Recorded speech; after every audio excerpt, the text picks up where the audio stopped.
Literally, I have never dreamt of anything more horrifying. Every time I have this dream, I wake up in tears and it feels like it was real. You call me by my name. The love you give me, I just can't deny. Yeah. I had 3 Left Behind dreams and a Rapture Dream. So I guess I'll tell them all in the same video. The very first Left Behind dream I ever had, and these are 3 of the exact same dreams, I just had them at different points in my life. I actually had this dream when I was a kid. I don't know what age I was, I can't remember, but I just know that I was a kid. So in my dream, basically the rapture has already happened. There's a mass disappearance that has happened, and in the dream, I have a knowing that I have a knowing that there's a possibility that the Christians were taken by God, or it's a possibility that there's a mass disappearance that was for another reason.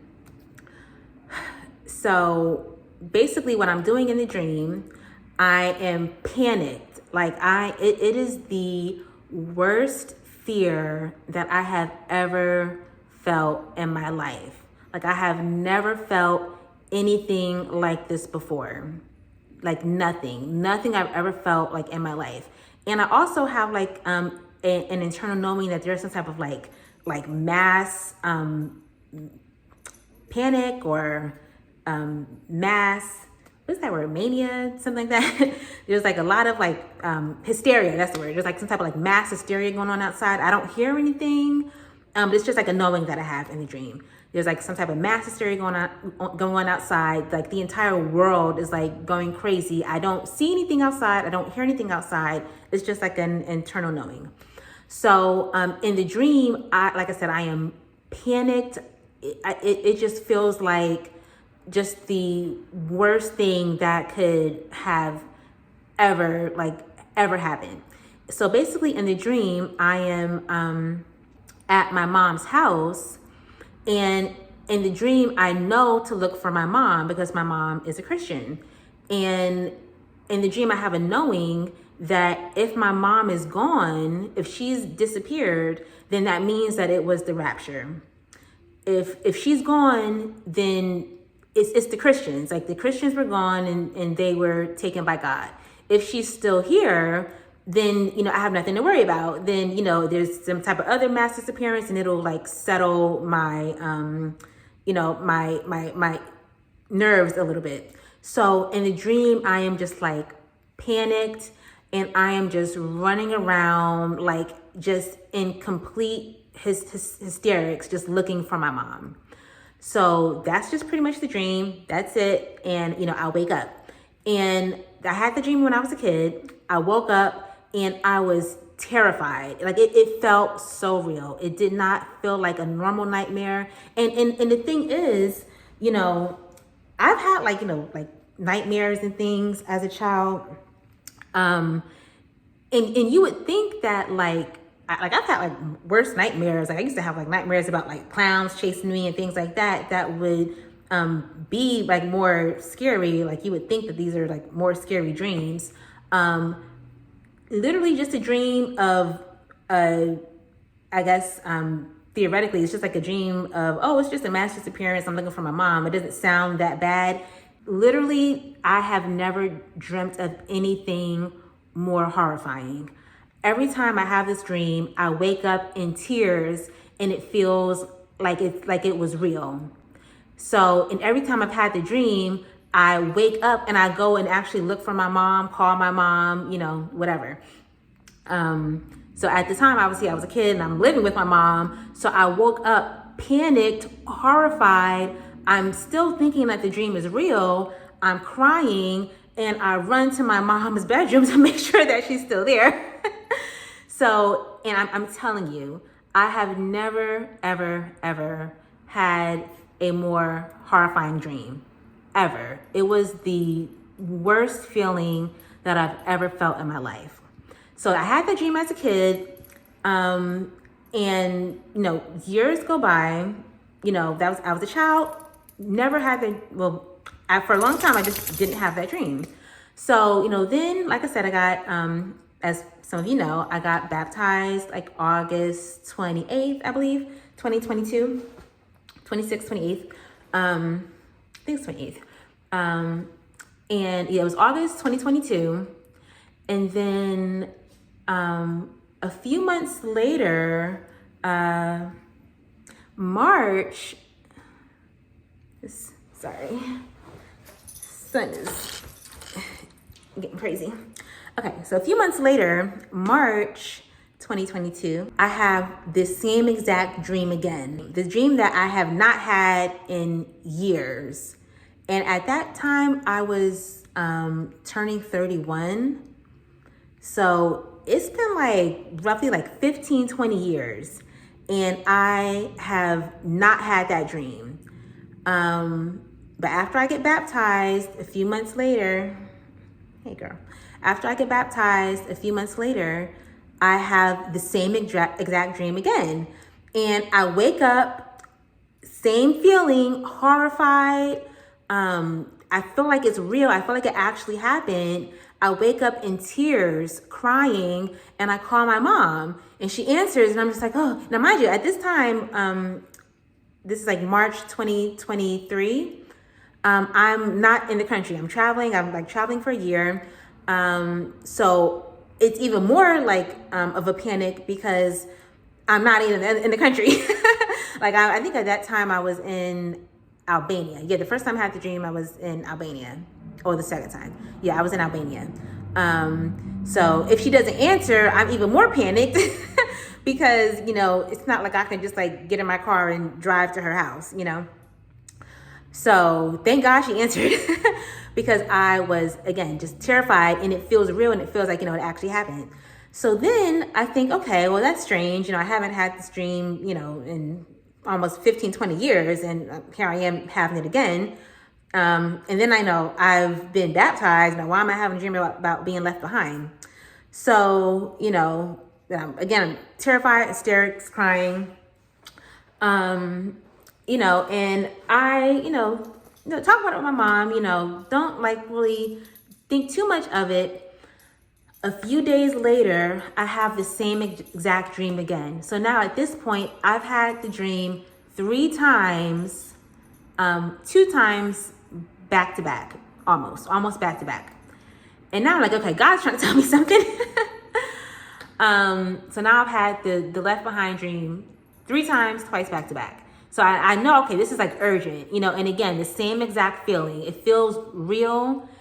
I am terrified. I again call my mom. Thank God she answered. Cause I'm again, like, making sure that she's still here when it didn't actually happen, So then I like start praying. I'm like, okay, well, God, why are you giving me these like left behind dreams? Because, I'm baptized, I've recommitted my life to God. And at this point I had actually, cut out a lot of things, that I hadn't, cut out before when I was like, calling myself a Christian, so I'm not smoking weed. I've cut off Halloween. I'm not even like listening to like secular music. Like things are like really hard for me. So like I made like a lot of sacrifices, and I'm thinking I'm doing pretty good, So I'm like just praying to God, asking him, why is he giving me like these dreams of me being left behind? And I basically was given two reasons.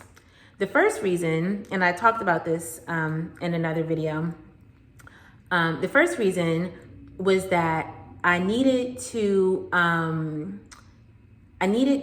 repent and also like ask God to like cleanse out my heart, because I I had an issue with, I wasn't ever the type of person that was malicious. I never was like the kind of person that would do things to get back at people or set people up or, lie on them or do mean things. I was never the person that would do it, but I would think it. I would want God to get them back. I would want them to, and this word is Buddhist, so I don't really like to use it, but and when I was in the world, I didn't know that. I would want them to get their karma. I would wish bad on them. If I had felt that they had wronged me, I wanted them to just get everything that was coming to them. And that was I think one of the last things that God was kind of dealing with me on, and how it got revealed to me was there were people that that I needed to pray for. And the very first thought that I had is, I'm not going to pray for them. They deserve everything that God gives them. And then I immediately felt convicted. I was like, oh my God, that's terrible. To not pray for somebody because you want God to give them back. So that's actually how I ended up fasting, because I was like, wow, that is horrible. I immediately, I was like, oh my God, that is horrendous for a Christian to think that. And that's how it got revealed to me, that thing that was still in my heart. So what I did, I actually fasted for those people. I was like, okay, everybody who, I am holding a grudge against, I'm going to fast for them. And not only will I will fast and pray. And it was actually kind of hard because in the beginning, I was like, oh, I don't want to fast for them. I guess a part of me still was like, oh, but God needs to get them. I didn't want to fast for them. I didn't want to pray for them, but I did it. I forced myself. So I remember it was like a week-long fast. And Monday, I was like, oh, okay, it's hard, but okay, God, I want them to go to heaven. And I really imagine myself, seeing them in heaven, them, getting saved, and us just having fun together in heaven. I would imagine that. And in the beginning it was kind of hard. Monday was kind of hard. Tuesday it was kind of hard, but it wasn't as hard. Wednesday I was like, okay, this is not so bad. And then by kind of in the week I was like, okay, it felt like a relief, whatever type of grudge that I was holding, it was practically gone. You know what I'm saying? And that really just kind of shows the power of fasting and prayer, because every bad feeling that I was harboring was just about gone. I won't say it was all the way gone, but it was just about gone. I'd say 95%. So what I did, even after the fast, I made a list, a prayer list, and I kept them on there. And even to this day, it's been a year, I still have all of those people on my prayer list. And it's interesting because even some of those people, God is giving me dreams about them. So it's not only me just praying for forgiveness for them. And at this point now, I've forgiven them. I don't care no more. God is so good, right? So it's not even just the forgiveness prayer, but it's also just certain things that God has shown me, about them, different things that they just need prayer for, which I obviously won't say. And I'm praying for them for that, and I'm just oh wow, this feels really good, So if any of you are kind of dealing with unforgiveness or harboring any kind of ill feelings towards people, I would highly encourage you to consider doing a fast for the people who've hurt you. It is very freeing. You know what I'm saying? It's very freeing. So that was the first thing that God revealed to me. Unforgiveness. And again, like I said, I was never a physically malicious. I wouldn't go out and do mean things, but I would want it. I would desire in my heart for God to get them back. So yeah, and that was just as wrong. I might as well have set the people up, because to desire it in your heart is, it's in God's eyes, it's just as bad as if you were to do it yourself. So yeah, so that was the first reason. And then the second reason that God revealed to me why he was giving me those 3 left behind dreams back to back was because he wanted me to know how urgent it was, and that this was something that was going to happen soon. And when I say soon, because, God says soon, and soon to him is like, it could be 1,000 years. A day to him is 1,000 years, So when I say soon, I don't mean, I don't want people to get carried away and think I'm saying, oh, tomorrow. But it's something that is imminent, you know what I mean? Because again, like I had it once as a child, and then now as an adult, I'm having the dream twice back to back. So, that repetition, that like rapid repetition, that was very significant. You do not have to comment, no man knows the day or the hour. I did not predict a day. I did not predict an hour. Please, no one is saying that. I'm only saying to you what I feel that God has said to me, and I'm just being obedient. Do you think that I wanted to get on the internet and start talking about the world's coming to an end? I know I sound like a crazy person. This is not something that I wanted to do. This is probably why it took me a year to get online and post this, okay? So then, this is how we get to the rapture dream that I had.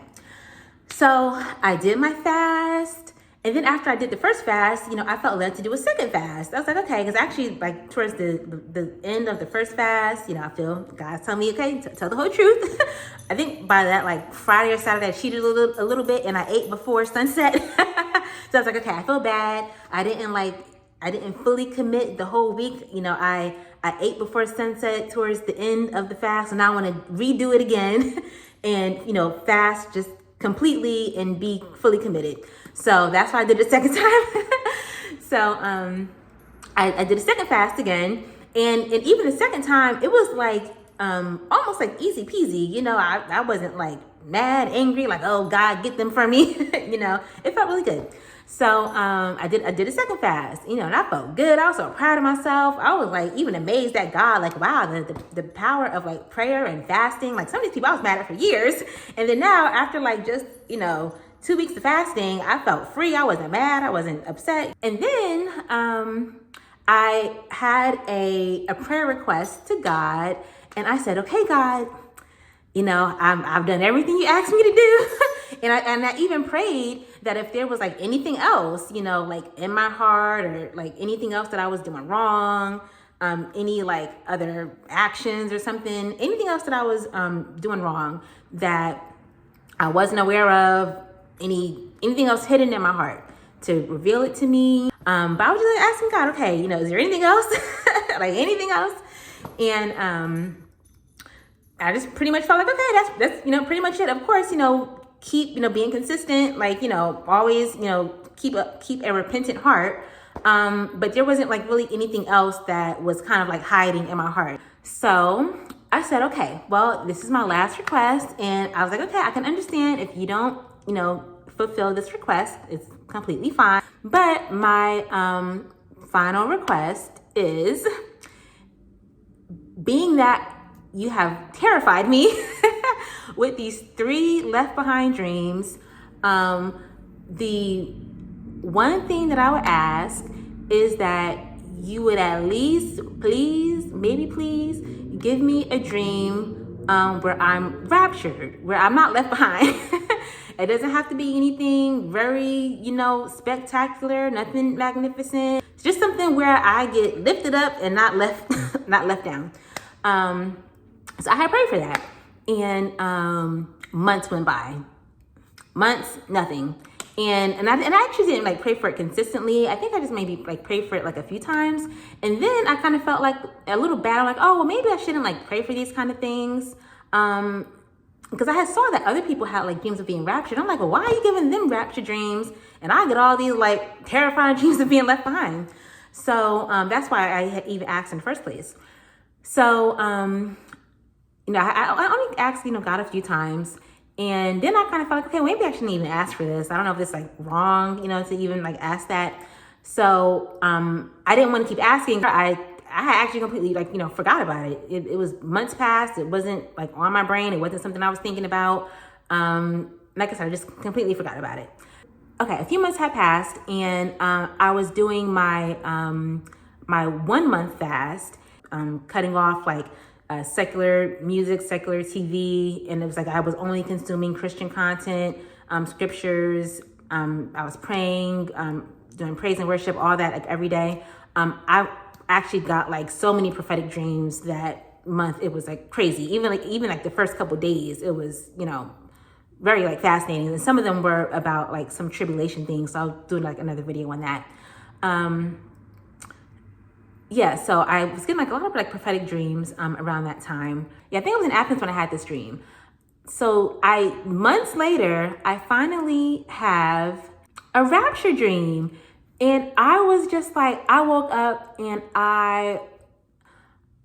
my heart was just like, so just, I can't even explain to you how I felt. Because this is like my third, it's like my third kind of dream of heaven, but I'll just tell you what the dream was.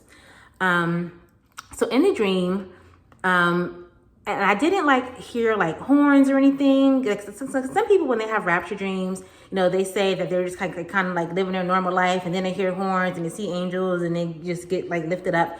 I didn't like have that experience. Literally, my dream just started with me and like the other saints being just like lifted up. That's just how the dream started. And I just had like an internal knowing that we were being raptured. And I would assume, I don't know this for sure, this is just like a thought, I don't know this. I would assume that when like the rapture happens, that it's just gonna be quick. I think like kind of that's how the Bible describes it. But I heard someone say, and I actually kind of believe this too, that the reason why some of us that do have the rapture dreams, the reason why some of us see it slowly is just so God is showing us like in slow motion what's happening. Because if he just shows it to us like in that twinkling of an eye, then we won't really like see what happened. So I think that's the reason why I was seeing it in slow motion, so I can like kind of, I guess, explain to y'all what happened. But yeah, in the dream, it was me. I was outside. It was bright. It was daylight. Not saying that when the rapture happens, that's what it's gonna look like. I'm just saying this is what happened in my dream. It was me, and there were other people around me. We were outside. It was bright outside, and we were like slowly being lifted up. And I just in the dream, I just internally knew that we were being raptured. And then the very next moment, we were in heaven. So I guess maybe that was a twinkling part. I don't know. The very next moment, we were just instantaneously in heaven. In heaven, I knew that I was in heaven, but it didn't like look like how I've seen heaven before.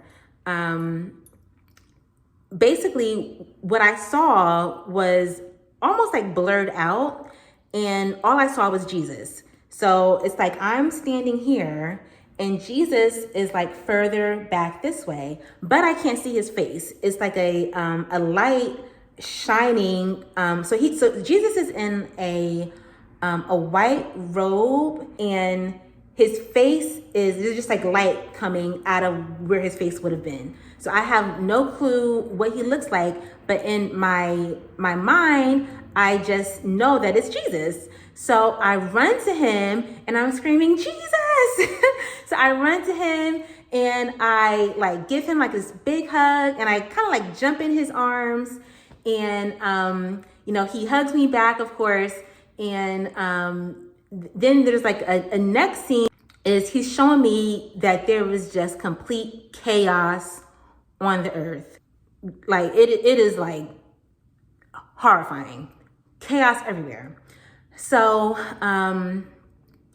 then there's a celebrity who an A-list celebrity, I will never ever say the person's name, was left behind. Now another thing I want to say, I don't know if this person will actually be left behind. Maybe God was showing me that so that I would pray for the person so that they wouldn't be left behind. So I do have the person on my prayer list, and just praying for their salvation. But I don't know.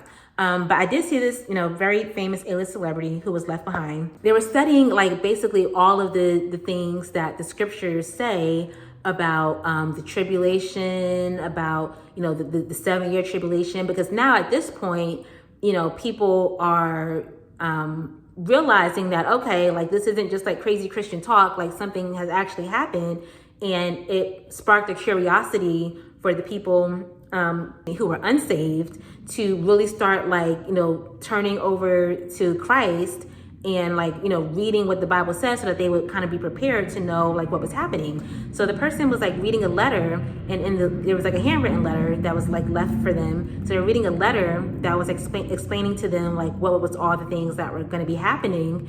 And after reading that letter, they started like reading the Bible and started like studying about the 7-year tribulation and all the stuff that was going to happen. And, this person gave their life, to God. They gave their life over to Christ. And then the next thing that I see, Jesus shows me that they were like using their celebrity platform to preach the gospel. They were telling everyone about Jesus. And this is a very big A-list celebrity. So yeah, that was pretty much it. That was the end of the dream.